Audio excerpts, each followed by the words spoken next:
Welcome to part 2 of creating a simple platformer in Unity.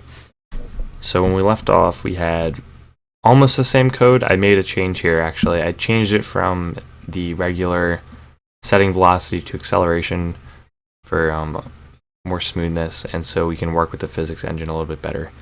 So you guys can copy what I have here and adjust it accordingly, but the way it works, based on our speed, if our speed is 30, that's the rate of which we accelerate, and if our max speed is 5, that's the highest velocity we can achieve before we can no longer accelerate in that direction.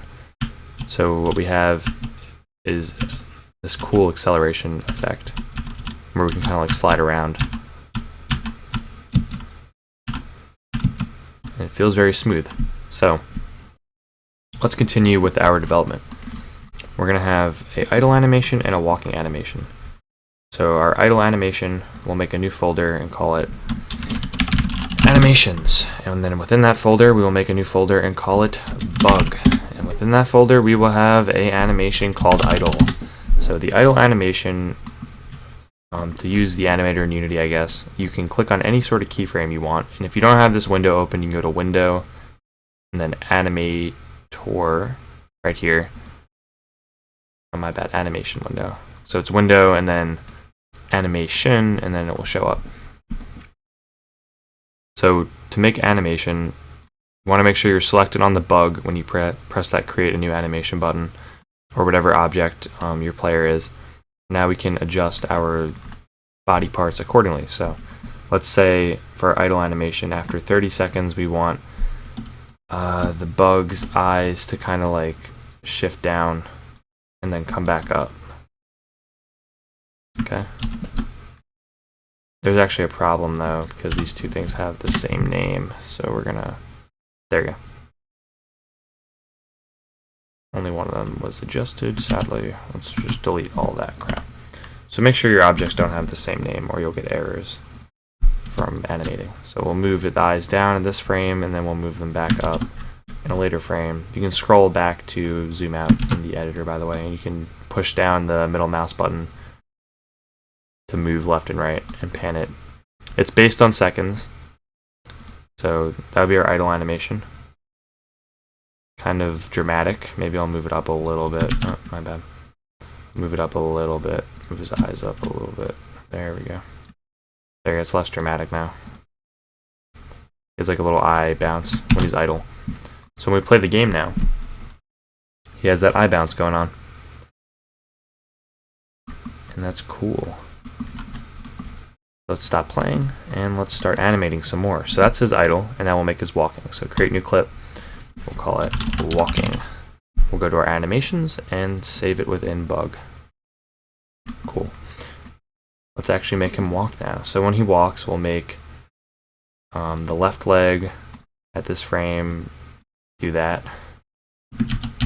Before you start animating, make sure you're selected on this little animation button, or else none of the stuff you move will happen. So do like that kind of movement there. Like that.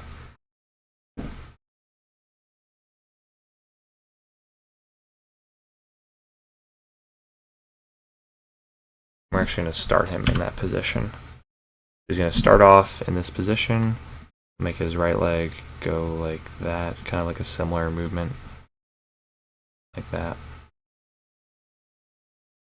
And now, at 30 seconds, we'll make it so they come inwards and like cross maybe. Something like that. Like a creepy little spidery movement. Probably have to put a keyframe in between that though. What happened there? Getting some animation errors. I'm not sure why. Alright, start from scratch. 30 seconds. We'll just make a simpler animation, I guess, because reasons. Make the right leg go there and make the left leg go there. Like that. Then when we walk, it looks like that. A little scurry. We'll make it go faster because he's a fast little critter.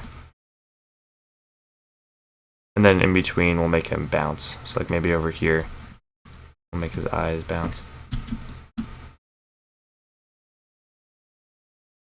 and then we'll make them bounce back up to their original position. So we'll get our eyes positioned to these two positions, copy those, paste them there.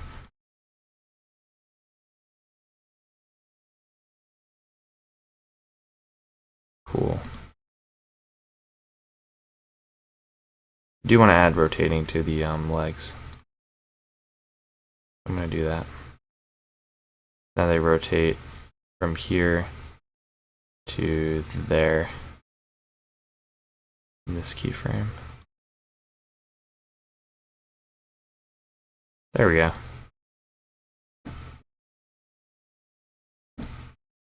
Goes from here to there, and now we should make it go back. So like, make it be 20 seconds long, put this middle frame at 10, copy these last ones, put that at 30. No, 40. There we go, so he goes down, he goes back. And then we'll make his eyes bounce again in this little middle frame. That's one full walking cycle. So now our animator needs some transitions. So if we go to Window, Animator, which is down here, we can create transitions. So in our animator window, we have this weird grid looking thing with all sorts of rectangles. So let's make it so we move from walking to idle when, go to our parameters, add a boolean, call it walking. So when we are walking, we go from walking to idle. We'll click on this here, make our thing have no exit time. So we just instantly start walking when we press the key down, and then also no exit time when we're not walking. When walking is false, we go to idle. When walking is true, we go to walking. This is the transition window right over here. We can see what it looks like. So when we start walking, it does that. That's what this is. You can adjust that however you want. And when we stop walking, it goes to that, which is cool. Good as it is. So right now, if we play our game, he's just going to be idling and nothing more. He's doing that little idle animation we made where his eyes move up and down. If we want to actually add in our walking animation, that will take a bit of programming. So one way to do that would be to adjust these right here, or just add a new if statement, which we will do. So if our input.getAxis horizontal, which comes up a lot, is not equal to 0, so if we are pressing any sort of walking key down, then we are walking. So we need to get our actual walking thing. So we have to go to Animator, Anim, and we're going to say anim is equal to get component animator. And that will reference our animator within our game object. So now we want to say if our axis horizontal is not equal to 0, then anim.set bool walking to true. So there you go. Of course we need to set it back now. So otherwise, which is actually a better way to do this, I'm just now realizing, we're going to get rid of all this. This is a boolean in itself, so just to make this a little bit more efficient, we're going to put this to here. So if it's not equal to 0, then we're walking, and if it is equal to 0, then we're not walking. That's one line, one simple line to do that. So now when we're in our game, we should start off in our normal look, and when we walk, we walk. Cool little dude. Do a little bit of jumping. You can even add jumping animations in using transitions. It's as easy as it looked. So now this looks pretty dumb though because our camera's fixed, and no one likes a fixed camera. So let's make it actually follow our player. I have a really good approach to doing this, so we're going to do it that way. If we go to our physics 2D and choose the target joint, we can now edit the target of our camera.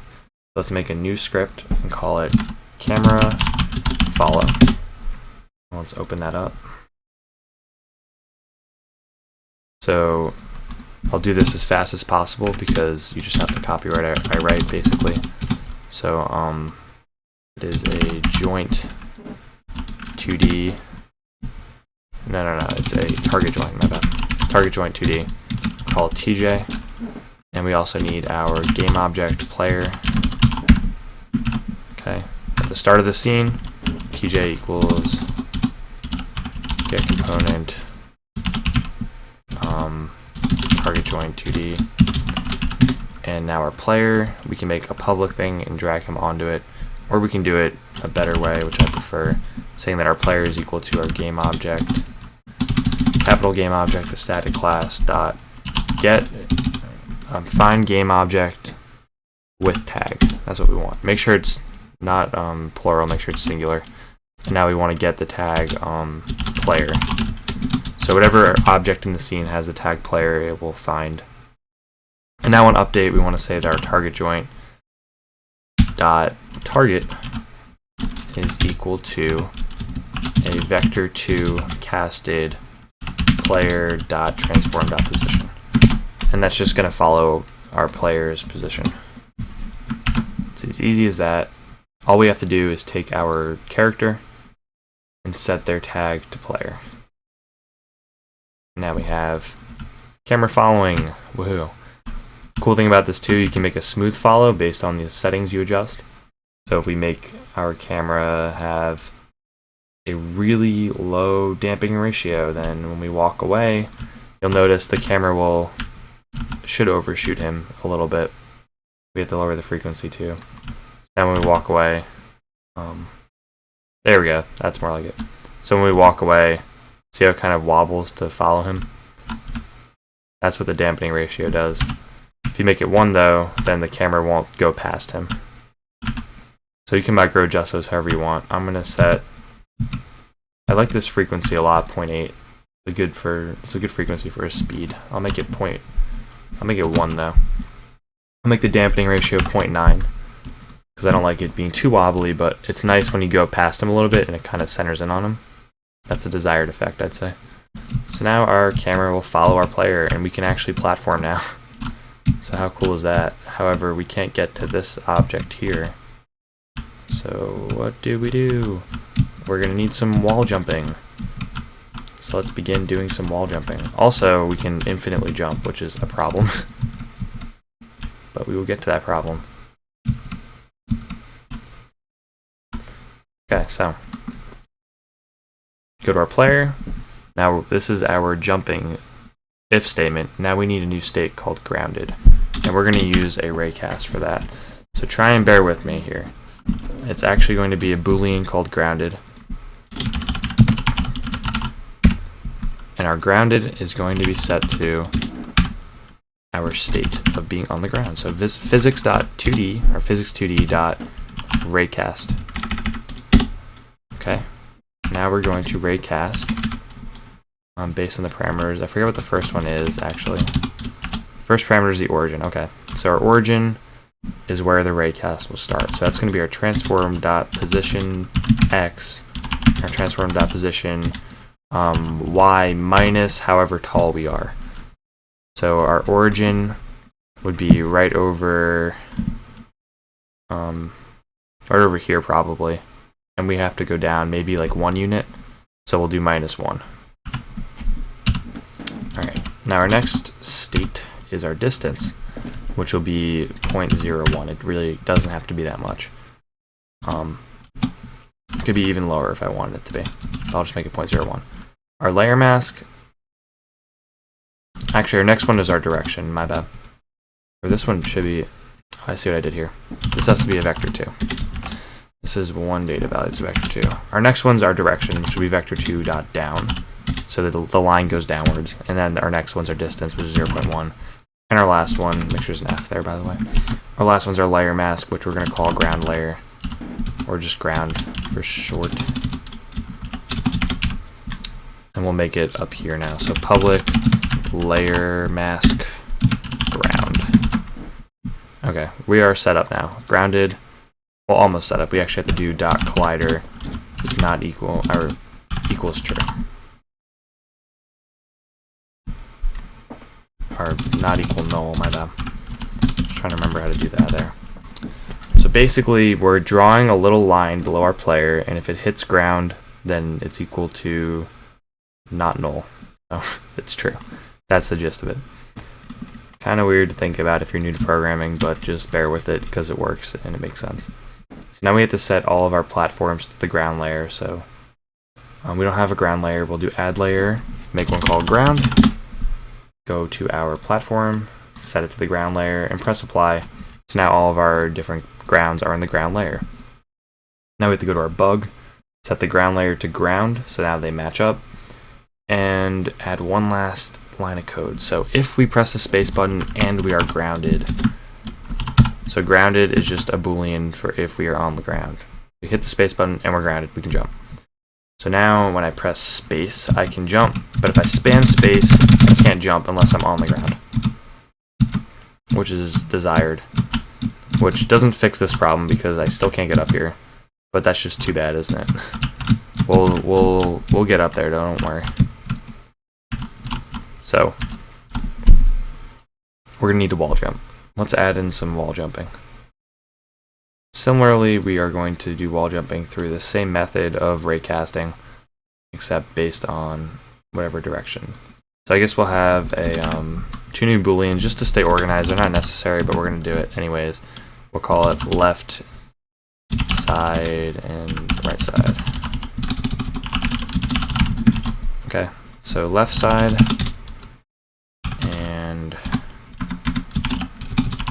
right. Pissed off because I'm not doing this conventionally. Alright, we'll copy this over, except we want to keep it in the Y and say just subtract for the right side, or on the left side we subtract 1 there, and copy that again. Once again, regular Y, just going to add 1 to the X now. So the left side will be his origin minus 1 if anything's over here, his right side will be origin plus 1 if anything's over there. Same gist. And now we can add in our wall jumping. So we'll call it an else if off of our jump, because you can't jump and wall jump at the same time. We don't have to worry about that. Else if our input, and we'll actually copy this just because we are lazy. And it's basically going to be the same thing, so let's just copy it. Here we go. And one more of those. And then that's the stuff it does. So if our right side is being hit with and our left side is being hit with, so on. So if our right side is being hit with, we're going to jump off to the left.